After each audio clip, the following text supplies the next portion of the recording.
Hello, donc je voulais réagir par rapport à cette histoire d'attestation d'honorabilité là, sur le fait que bah, du coup on vérifie les personnes qui doivent travailler auprès d'enfants, on vérifie qu'en fait ils n'aient pas de casier judiciaire et qu'ils n'ont pas été condamnés pour des infractions sexuelles. Et en fait apparemment les gens sont assez choqués que je crois qu'il y a 300 000 personnes qui se sont inscrites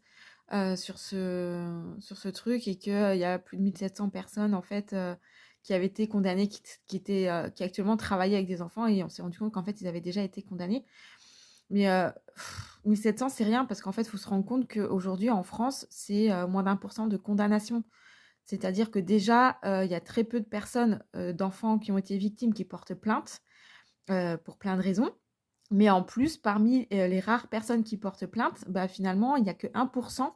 de ces plaintes qui vont se transformer en condamnation. Donc, il faut vous dire que, en fait, bah, il y a énormément, la majorité des pédocriminels ne sont absolument pas condamnés et donc bah, continuent aujourd'hui à travailler avec les enfants parce qu'on sait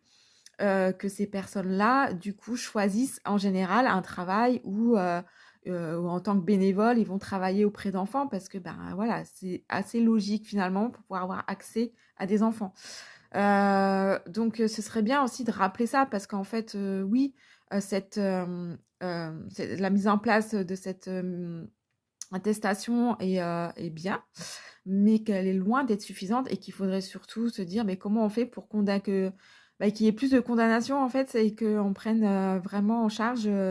les victimes et qu'on condamne à 100% des pédocriminels et des agresseurs d'enfants et des violeurs. Ce serait quand même ça la priorité, c'est ça l'urgence et c'est pour ça qu'on demande des moyens. Voilà.